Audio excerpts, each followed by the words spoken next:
We all have watched and read many ways to improve our memory. But have we ever talked about memories or different types of memories that can mess our head or even our life? Hi, I'm Janfina Rose Austero, and today I will be talking about 7 scenes of memory.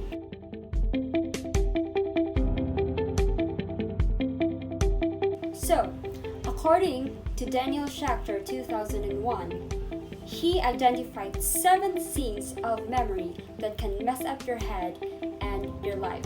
You see, is memory all about studying? No, right? So, in this topic, we will tackle many types, or we can say 7 types of memory that can relate in our everyday lives. First, transcends. According to Daniel Schachter, in transience, memory fades quickly and it can't quite remember the details. It is the decreasing accessibility of memory over time. This scene operates both when a memory is formed or the encoding stage and when a memory is accessed. What's the example? Unused memory fades. So, remember when a friend of yours shared some experience and maybe a few weeks or months later, you cannot vividly remember anything at all. Why? Because it is unused or maybe not remembered. So, second, absent-mindedness. This sin, I bet we all can relate. According to Andrew Flores, absent-mindedness is defined as gaps in concentration and forgetting to complete tasks. This sin occurs when a memory is produced during the encoding stage as well as when a memory is accessed at the retrieval stage. For example, have you experienced brushing your teeth not knowing or not remembering that you already did, right? Or maybe you enter a room looking for something only to discover that they or you have forgotten what you are looking for. So funny. I remember an experience when a friend of mine told me that when you have this kind of situation or experience this kind of situation, you may have an ADHD. And so I didn't know that there's this term that is called actually absent-mindedness. I mean, we even said that, right? Third, it's blocking. Well, according to Daniel Schachter, it is defined as that blocking entails a thwarted search for information we may be desperately trying to retrieve. Or, have you ever heard the term, it's in the tip of my tongue? So, that is called blocking. Example, I knew it started with letter G or it started with letter D. So, that is the one of the 7 scenes. So, can we review? We have transience, we have absent-mindedness, we have blocking, and now we are on our 4th sin of memory distortion. So, it is defined as that misattribution involves assigning a memory to the wrong source or mistaking fantasy for reality or incorrectly remembering that a friend told you a bit of trivia that you actually read about in a newspaper. I mean, let us have an example. Let us say that you're sharing something to your friend and you have this statement, saan ko nga yun nakuha? Saan ko nga yun narinig? Or, where did I get that information even? Or, can we rewind what I just said earlier? I mean, we even said that, right? So that is the example of blocking. Now, we are now in the fifth scene of memory, which is part of the memory distortion. So, it is called suggestibility. So, suggestibility refers to memories that are implanted as a result of leading questions, comments, or suggestion when a person is trying to call up a past experience. Susceptible to suggestion so that if it is suggested to them that they saw something, they may think they remember seeing it. Well, I will give you an example.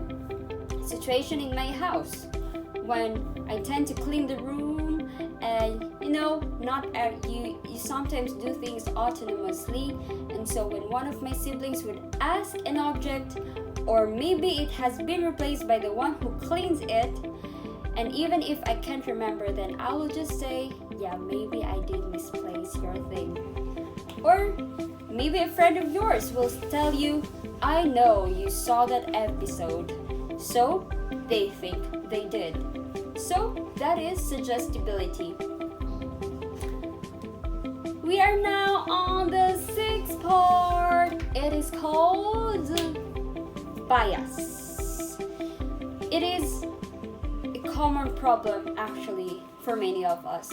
So, what is bias? The sin of bias reflects the powerful influences of our current knowledge and beliefs on how we remember our pasts.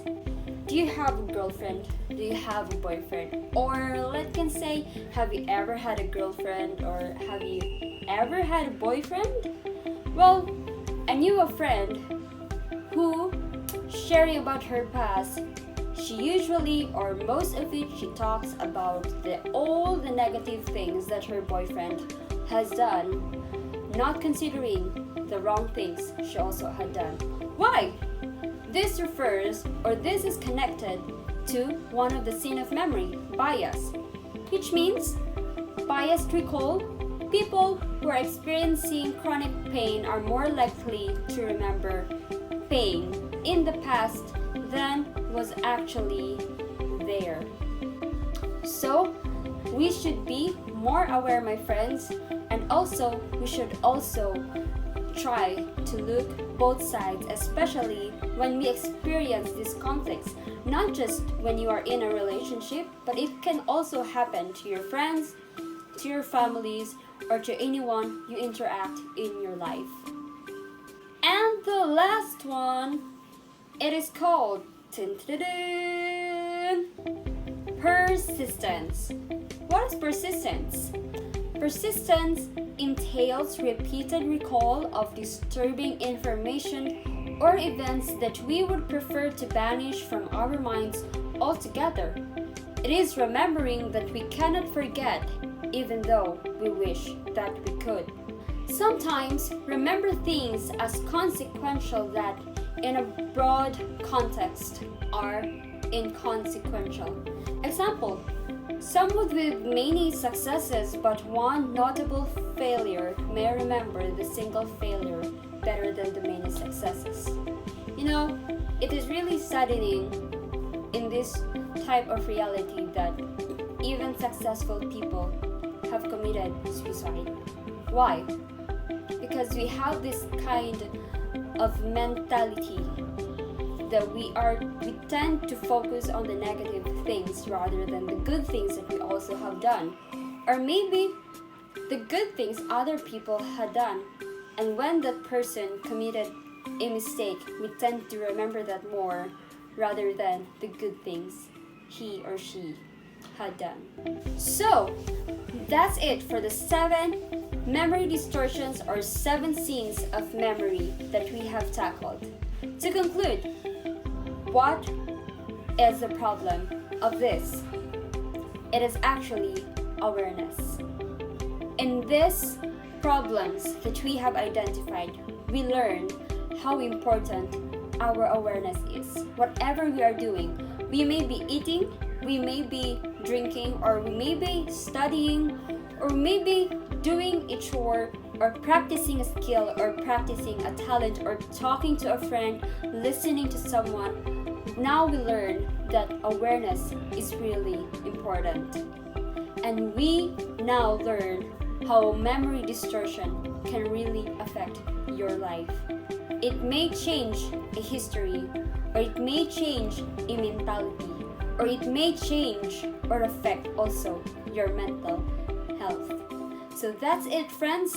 This is really all about awareness and identifying these problems, and now that we learn them, this can help us also to understand and identify the mistakes that we may also commit in the future. That's it, friends. I am Jonthina Rose Austero, and we have tackled the 7 sins of memory. Have a great day!